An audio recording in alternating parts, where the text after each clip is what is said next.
Now, there are a few words that I don't allow when somebody comes into my house, and healthy is one of them.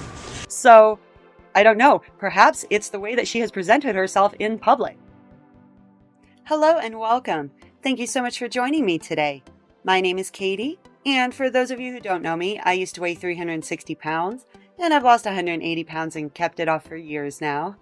And on this channel, we will discuss weight loss, weight maintenance, nonsense I see online about body positivity and fat acceptance, my experiences with all of that, and well, anything else I feel like talking about. So if that sounds like something you're interested in, please go ahead and hit that subscribe button down below, and let's get into today's video. So today I have several TikToks from another new friend to the channel. You know her? You love her? You know her? Miss Tess Holliday! Wait, I'm sorry, Tess Holliday. Yes, today we will finally be tackling Tess Holliday. I have actually avoided talking about her for several reasons, if I'm being perfectly honest.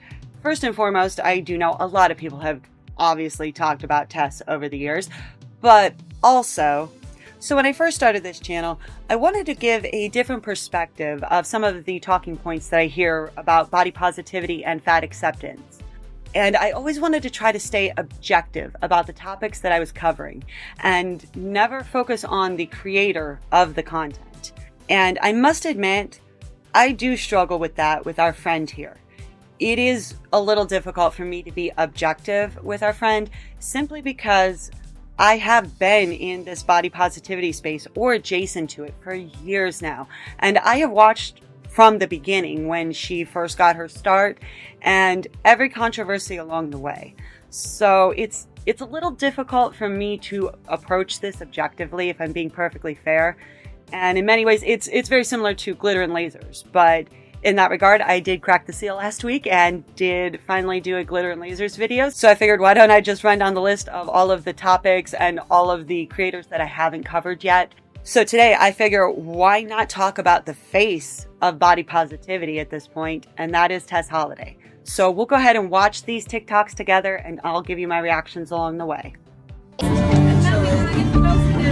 Okay, so this one starts off by saying, jumping in the Adriatic Sea in Italy as a size 24 with fans turned friends from all around the world because we deserve to take up space.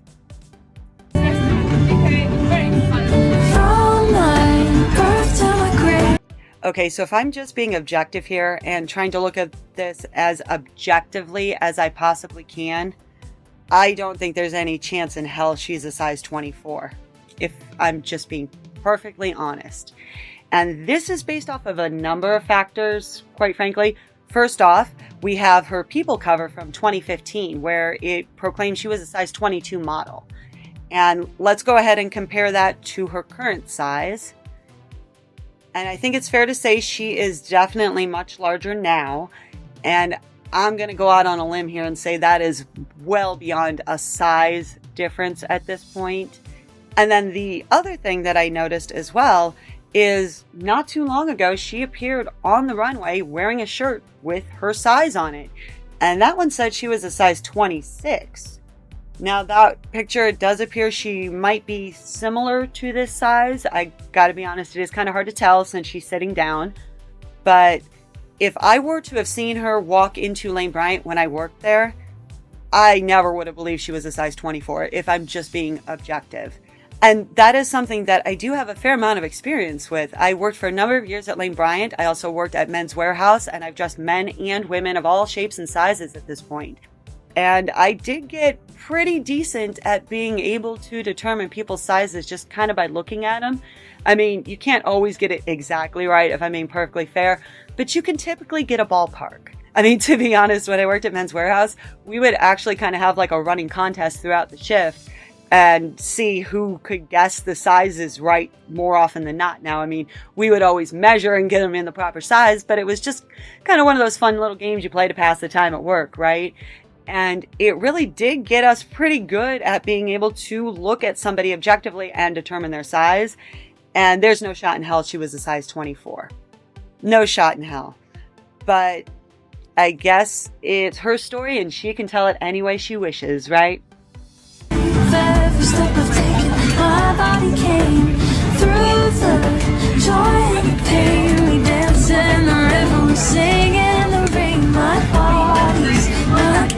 Okay, and it does just continue on like this. I believe she does end up jumping into the sea with some of her friends, but that's the gist of this first TikTok.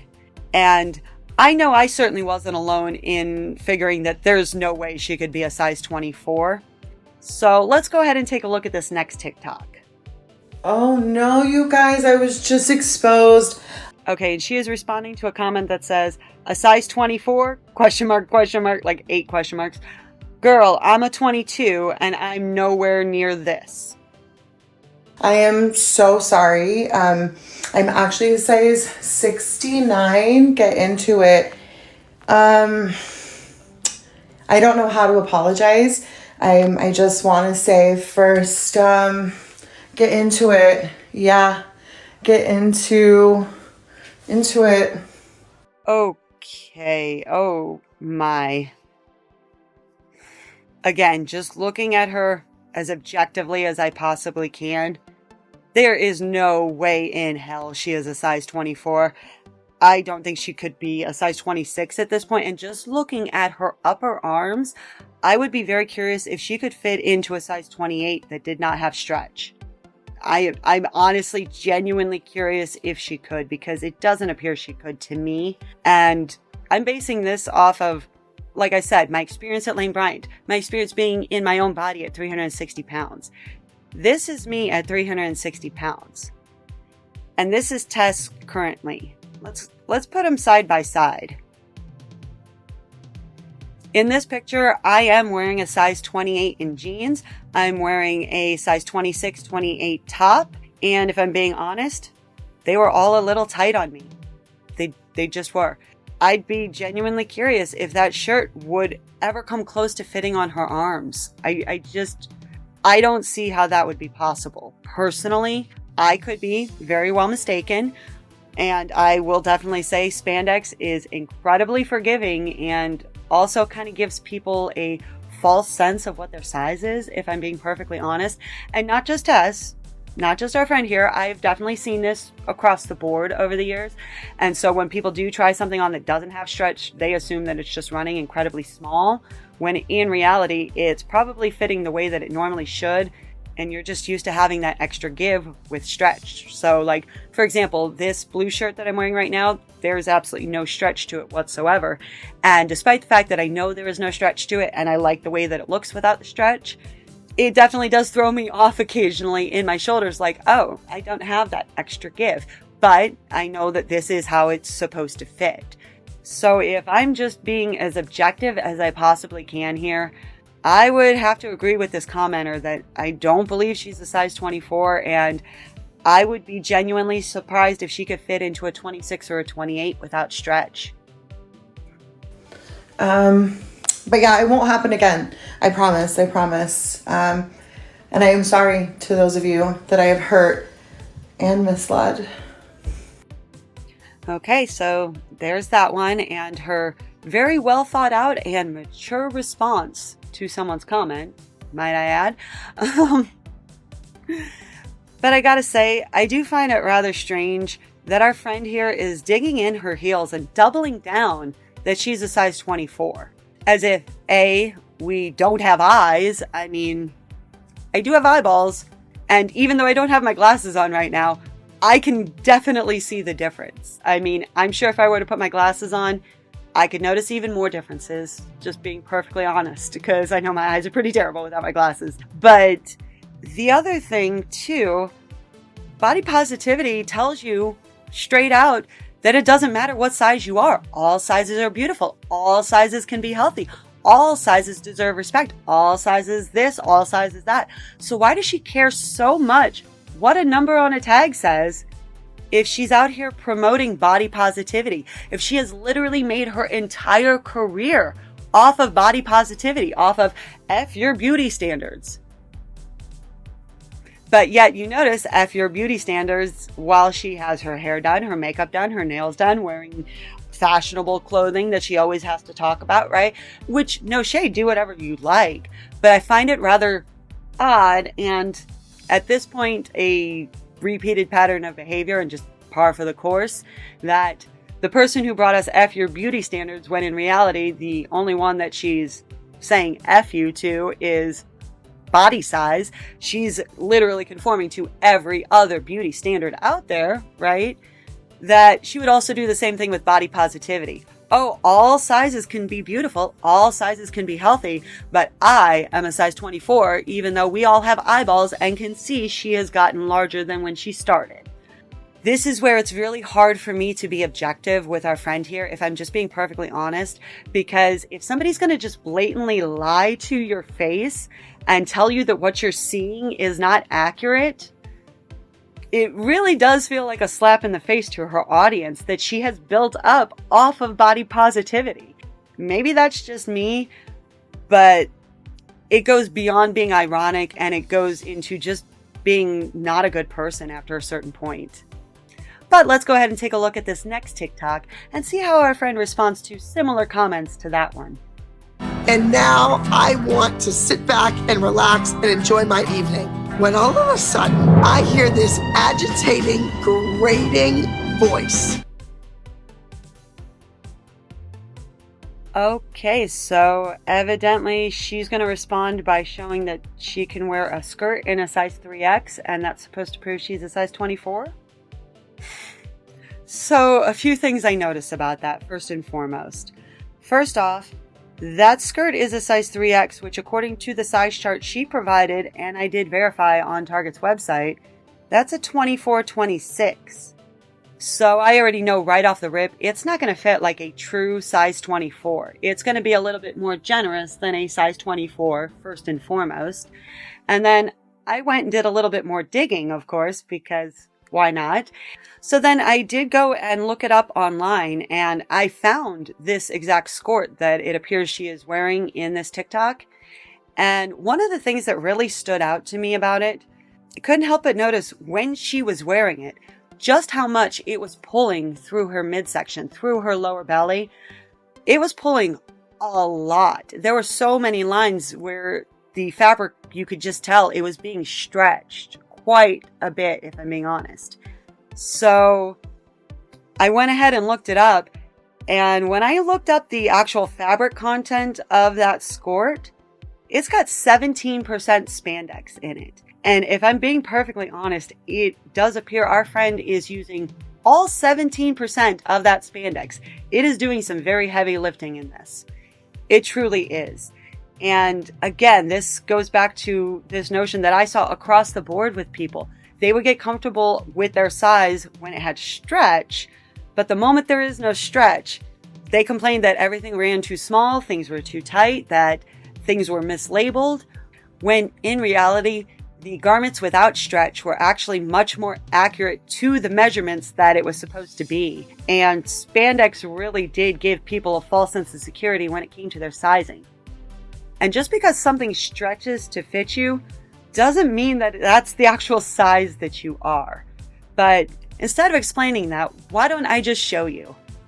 So I have right here one of my daughter's shirts. Now, my daughter is 8.5, almost 9, and this is a size women's extra small, a size 1, okay?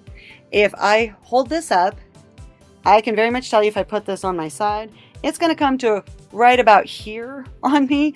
It's certainly not going to fit by any stretch of the imagination. But this does have about 8% spandex in it. So let's go ahead and see. Am I a size extra small? Well, according to our friend's logic, I must be an extra small. I must be a size 1 because I was able to get this to stretch to fit. Now, in no way, shape, or form am I actually going to sit here and tell anybody with a straight face that this actually fits me. If I'm being perfectly fair, I'm kind of nervous that I will be actually stretching this out for my daughter, but I think it should be okay. But if you take a look right here across my stomach, yeah, that's the type of pulling that happens when you try to stretch something beyond where it should fit. And that is exactly what I am noticing on her garments.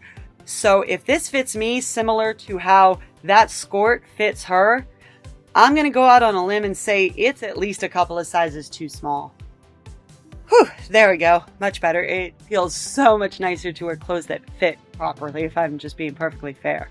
So based off of that little experiment that I just did there, that's what that just felt like to me. It didn't feel like she actually proved anything. If anything, it proved to me that she's not a size 24, because if she's wearing that 3X and it's a 24, 26, it's not fitting like a size 24. It's fitting a little bit larger than that.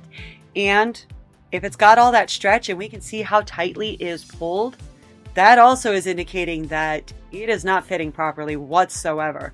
So again, it really does appear the spandex is doing all of the heavy lifting here.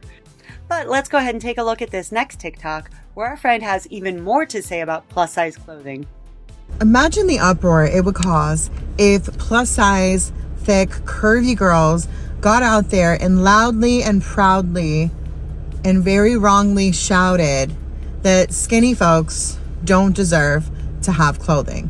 Imagine if we had cut all of the access to smaller bodied individuals having clothing, and we took it all and we dressed and adorned ourselves however we wanted at whatever budget we could imagine, and we said, ha ha ha, you guys get nothing. Imagine the uproar. But because it's reversed and it has been happening to the plus size girlies and the curvy community for so long. Okay, there is so much wish fulfillment there, and I mean, borderline delusion in one TikTok. We'll go ahead and try to break that down, but oh my goodness. Okay, so according to her, imagine if these things happen. So she is thinking that the reverse is actually happening, that thin people are evidently taking all of the clothes. We have unlimited budgets to do so, and we are cutting off all access to their clothing. Which, I mean, I gotta be honest, if she doesn't have access to clothing, where does she get that wonderful Dr. Phil shirt? I mean, it's something that I hear repeated so often that I understand it was a little more difficult for me to find clothing when I was a size 26, 28 than it is at a size 8 or a size 10 now. But it's not like I didn't have access when I was a size 26 or a size 28. And if I'm being perfectly honest, when I looked around, there were not a whole lot of people my size. So the fact that I didn't find a whole lot of options in my size kind of reflected the cross-section of population that I could see, if I'm just being perfectly fair. And our friend here is legitimately trying to say with her whole chest that they don't have access to clothing, yet our friend here just hosted a Shop Her Closet where she legitimately put up a whole bunch of clothes she had for sale. So how the hell did that work if she doesn't have access?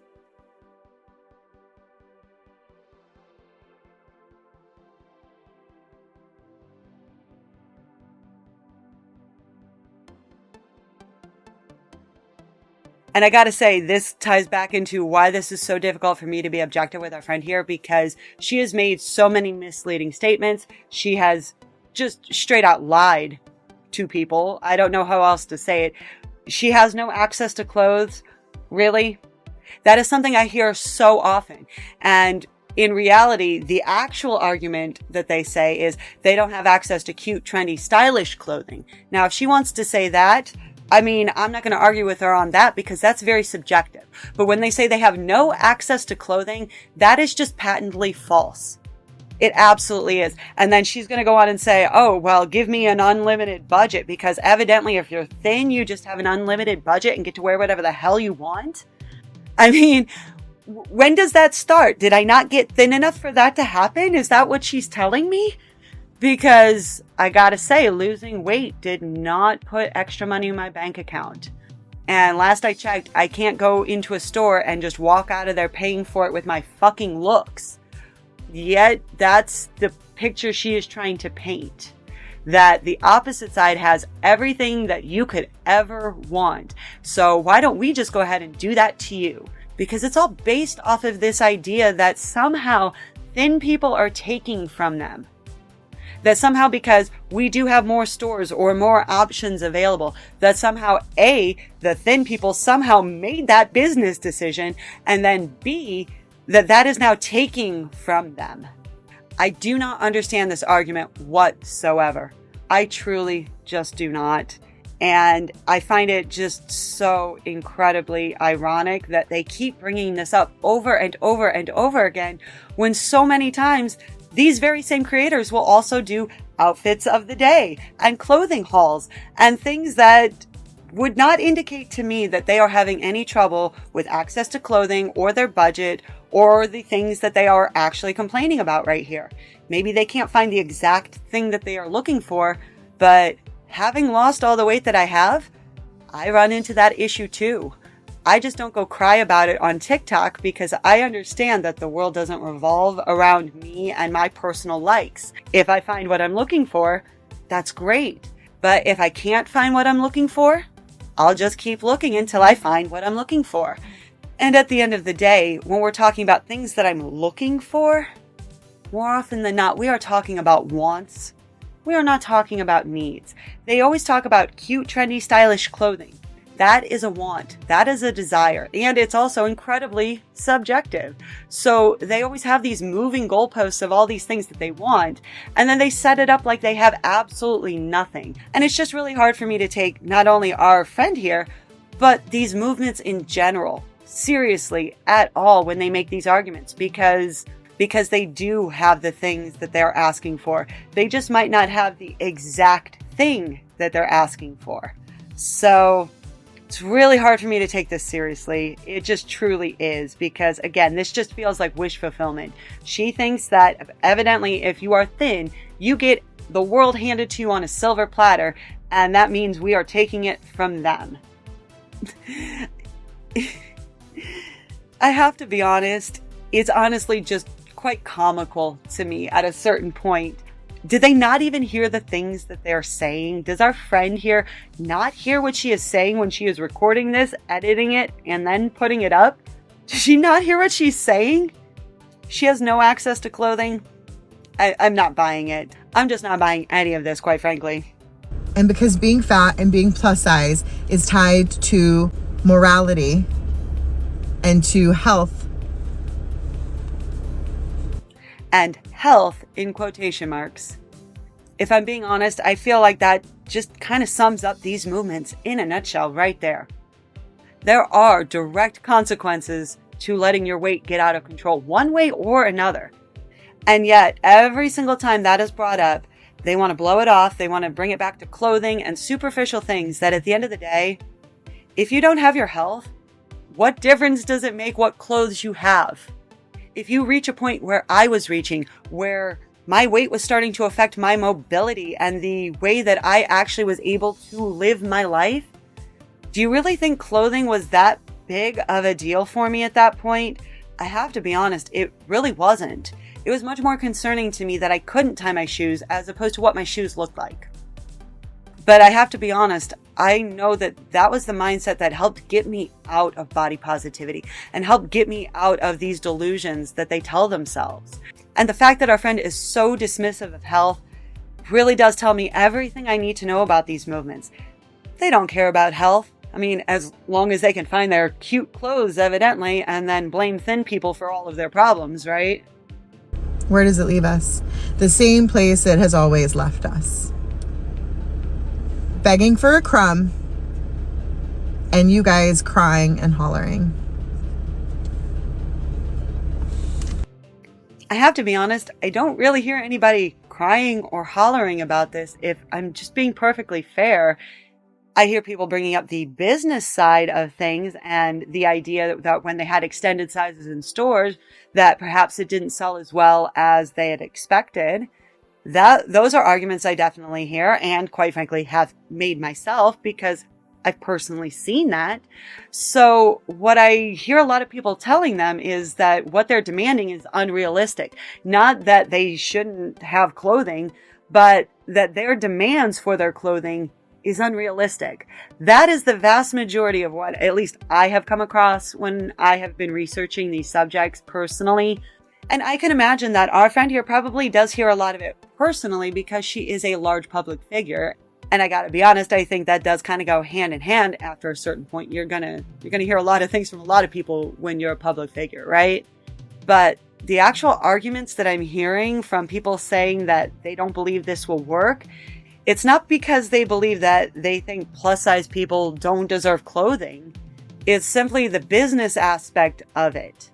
And that there are economics behind this that they're not willing to address. And when those economics get addressed and Old Navy says, hey, those sizes didn't sell as well as we thought, so we're going to put them back online, then they blame thin people that evidently we were just screaming and hollering. So no, I'm sorry. As much as our friend here is trying to make thin people a scapegoat and the cause of evidently all of her life's problems, I had to learn, at least from my own personal experience, that if I was having trouble finding clothing due to my size, that was at a certain point the consequences of my actions.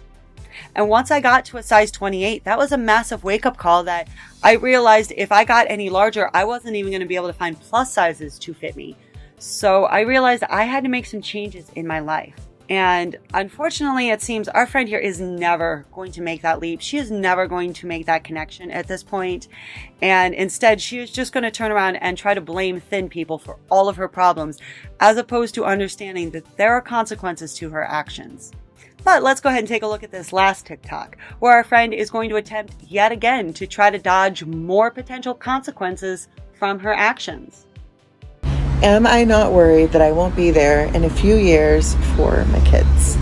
Is what you are inquiring about. I guess I would just ask, what makes you think that I don't think about those things and that I don't care? Could it be her actions and the way that she has spoken about herself for the entire time she's been in the public eye? Maybe it could also be the way that she is so incredibly dismissive anytime anyone brings up the notion of health around her. I mean, didn't she ban the word healthy from her house? Now, there are a few words that I don't allow when somebody comes into my house, and healthy is one of them. So I don't know, perhaps it's the way she has presented herself in the public eye. Is it because I exist in a larger body, a body that is not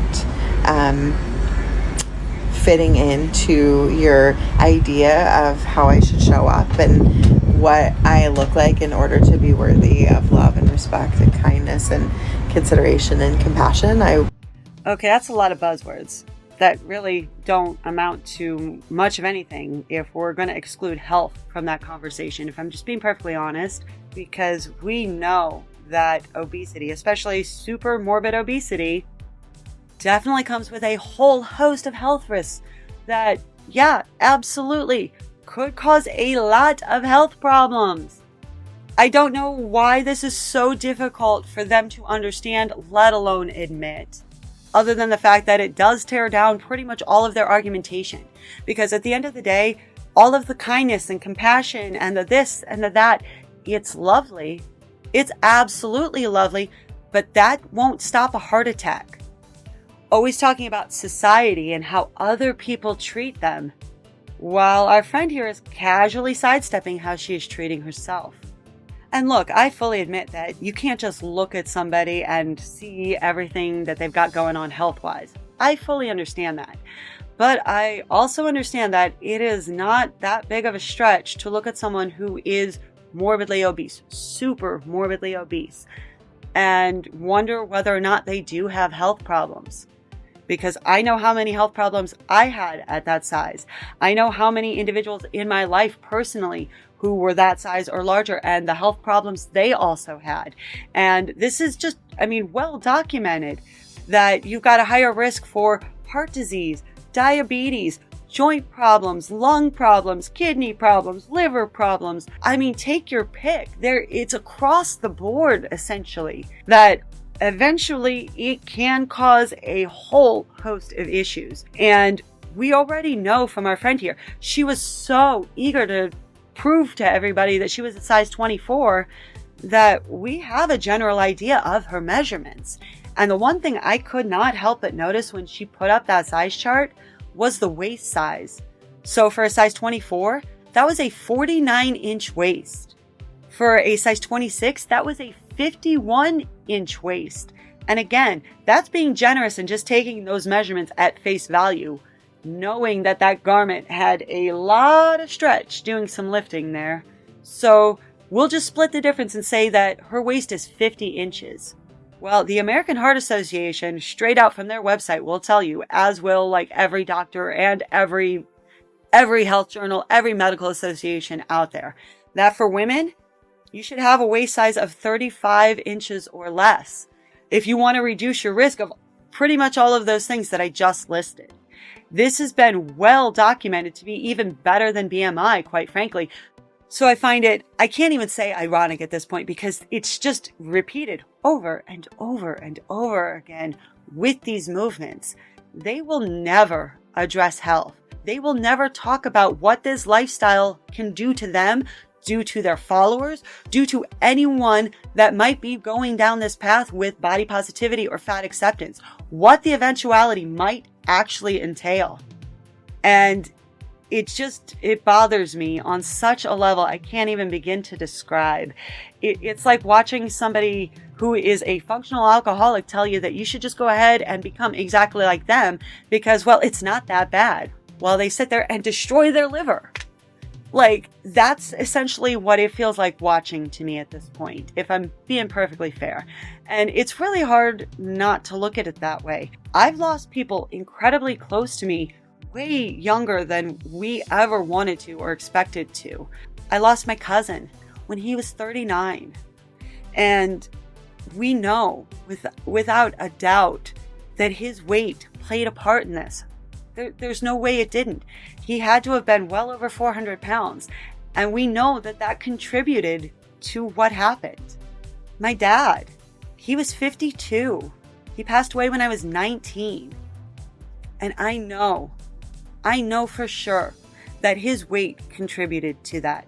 There's no doubt in my mind. My dad went into cardiac arrest. And again, he had to have been, we don't know for sure, but I would guess close to or above 400 pounds. And I know that contributed to it. I know it did. We already have so much research and so much evidence indicating that extra weight is going to put tremendous strain on your heart and your cardiovascular system. And I know that had to contribute to what happened with my dad. So when I see this comment and then hear her talk about how other people are treating her, that's what indicates to me that she really isn't thinking about this. She really, truly isn't thinking about this just by the way she is responding to it. She's just trying to get that gotcha moment. Oh, well, is it because I'm in a larger body that you would think that of me? Yeah, because we have enough data and evidence to back this up at this point. How could you not see it? That would be like trying to deny that smoking causes lung cancer. Yes, we get it that you can get lung cancer and not have been a smoker. We get that. But we also fully understand and accept that smokers have a much higher risk of lung cancer. And it's the same thing. Yes, I get it that people could have cardiovascular problems or could die very young, even without being overweight. I fully understand that. But knowing the risk and knowing how that actually does play out and seeing how that played out twice in my life, in my own family, it just hurts my heart. It hurts my brain. It hurts my soul to see people be so incredibly flippant about these things. Would maybe guess not. Maybe it's a projection. I care very deeply, and it's something I think about a lot. But my plate is a little full right now. I am overwhelmed. I have a lot I'm juggling. I have a lot that I am dealing and healing through. I'm not really focused. Okay. Again, I am trying so desperately hard to be objective here. I truly am. But if I'm being perfectly honest, it sounds like a lot of excuses. It truly does. I have a lot on my plate right now. I'm juggling so much. I'm just really going through it and I'm healing and dealing, and it seems like so many excuses. I just have to be honest that knowing what not taking care of your health can lead to, why wouldn't that be a higher priority? And I get it that we all have our own priorities, and I can't make her care. But for her to care so little and proclaim it so loudly and so proudly that, well, you should just treat me with kindness and compassion and all of these things, Meanwhile, I'm not going to do anything at all to take care of myself because I'm way too busy healing. That's all I heard from that. And if I'm being honest, it's really hard for me to hear this and take it in a sympathetic light in any fashion, because she's been in the public eye long enough that this has been her MO the whole time. She told everybody to F your beauty standards, and I don't owe anyone health, and you can be beautiful at any size, you can be healthy at any size, you can do this, you can do that, and I've got too much going on in my life right now, I'm worried about my mental health. She's been in the public eye too long to try to play this to me personally, because I've seen her in the public eye enough to know that if she truly wanted to make this a priority, she would. But it's clear that it's just not a priority to her. And instead of saying that, she's going to turn it around and be like, well, it's all about the way society is treating me and withholding clothes from me and telling me that I'm not a size 24 and Lord knows what else, as opposed to actually focusing on what should be the main priority. At least if I'm just being perfectly honest here, because I know what life was like at 360 pounds for me personally. I was having trouble getting behind the steering wheel of my own car, could not tie my own shoes, was having a lot of difficulty just living day-to-day life, walking around, climbing stairs, getting up off of the couch or out of a chair. It was hard.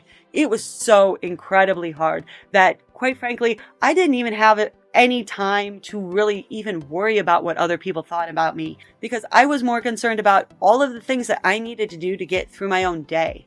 So I find it really ironic and a bit funny, yet again, that she's going to sit there and say, well, you could just be projecting that, when in reality, that's what I exactly see out of body positivity and fat acceptance over and over and over again. When people do bring up a salient point like, hey, this is not good for your health, or don't you think perhaps this mindset might not be the best for you?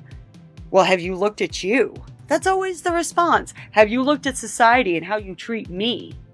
And at the end of the day, I seriously can't help but think, on a real level, just thinking out loud here, which do you think is going to be easier to change? The hearts and minds of the people, aka society, literally every single person out there, or focusing inward and doing the work on yourself, literally actually working on yourself, not doing the work of unlearning fat phobia, but actually investing in yourself? I mean, personally, I'd rather change myself than try to change the world. That just seems like a hell of a lot easier personally, because there's like, what, 8 billion of us? Seems like a lot of work, personally. But that could just be me. On what my body is looking like for the first time in my life. And it feels so freeing. And then I see comments like this and I just think, wow, people have larger bodied folks and fat folks so completely misunderstood.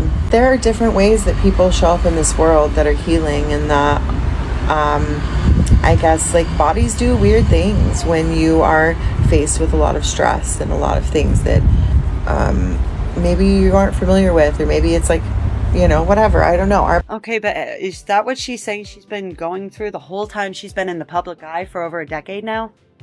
Because I gotta be honest, if she keeps going through all of these things and it's that stressful, I don't know, just putting 2 and 2 together here, perhaps being in the public eye isn't for her. If I'm just being completely honest here, because I get that we all go through stressful things. I absolutely do. I've gone through things in my life I wouldn't wish on a single soul in this world, if I'm being perfectly fair.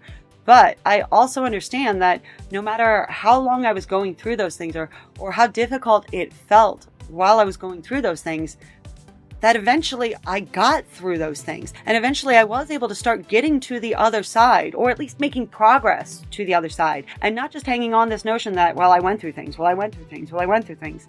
Yeah, I went through a lot of stressful things, just like many of us do. But once you go through something stressful in your life, you then have the responsibility of growing from that and learning from that and trying to become better and not becoming bitter and full of excuses. So, okay, trying to stay objective. Oh my gosh, trying so hard to stay objective. But again, is our friend here saying she's been dealing with this the entire time she has been in the public eye, and that's why she's only gotten larger and hasn't ever tried to focus on anything at all regarding her health? I find that very difficult to believe, if I'm being perfectly honest. Our bodies do weird things. And my body right now is a little plumper than what I have previous experience with. But my focus is on making sure that I can pay my bills each month, that my kids are good, that my mom is good, that I'm good. And I don't feel the bestest right now, but I'm showing up each day and I'm fucking trying. So I think that shows that I'm worried. I am worried. And you Yeah, she's worried about making money off of social media because that's the corner she has painted herself into. She is worried about building this entire brand around body positivity and after beauty standards. And what's going to happen if she pulls a Lizzo and starts losing a whole bunch of weight? Are her fans actually going to back her up? Because I got to be honest, I have noticed this for a very, very, very long time with our friend here. That when you build your platform around the entire notion that you are a plus size woman or a plus size model, and then you're no longer plus size, what's that going to do truly to her audience? What's that going to do to all of her sponsorships and her brand deals and all of the this and all of the that she does? What's that truly going to do? So is she really all that worried about it other than the money aspect of it? Truly, if I'm just being honest, because that's what I have gotten from our friend here. And not just from this TikTok, but her social media in totality at this point. She has cried that they're no longer hiring plus size models, that she can't find work, that she's going through all of these things. And it just really does make me wonder then, is she really worried about all of those things, or is she just worried about making money off of social media? And she realizes she doesn't have skills to go and do anything else beyond that. At least, not that's going to continue her lifestyle where it currently is, right? That's the impression that I'm getting from our friend here. Not that she actually cares about her health, not that she's actually thinking about her children, not that she's actually thinking about this from her children's perspective. Because I have to be honest, I lost my dad at the age of 19. He was only 52. I am the child on the other side of that. When your parent dies really young, it leaves a massive hole in your life. It just does. And it's taken me a really long time to try to get past that and to be able to even talk about it without crying, let alone talk about good things about my dad or anything. Just trying to move on from that in my life that I was not prepared for, that I had no clue was coming, that was so incredibly unexpected. I can straight out tell you, if she truly thought about that or knew truly what that meant or what it would do to her children, I guarantee she would be doing a hell of a lot more than just thinking about it. She would actually be doing something about it. So I just gotta say, if she is truly thinking about this and, I don't know, putting herself in her kids' shoes, what would happen to her kids? And I don't mean that in any other way other than knowing what I experienced. My family was not prepared for what happened at all. I personally was not prepared at all for what happened. And it really took a long time to get my life back on track. And in some ways, you'll always have that wound that never fully heals after somebody that close to you dies, especially so suddenly and unexpectedly. So she can say all she wants that she's thinking about it, but having gone through this, I can tell you straight out, she is not thinking about jack shit other than how to get her little gotcha moment in her reply. So that way she can keep this going and then once again, make more money off her social media. And this is why I have such a difficult time being objective with our friend here, if I'm just being perfectly honest, because this is her repeated pattern of behavior since she got on the internet, at least from what I have witnessed over the years. So try to stay objective, Katie. Try to stay objective. should be worried about your business. Please. So there we have it. Our new friend to the channel. So I gotta be honest, usually when I wrap up these videos, I have something motivational, maybe some advice for our friend, or just something we could have learned from what we have just watched today, right?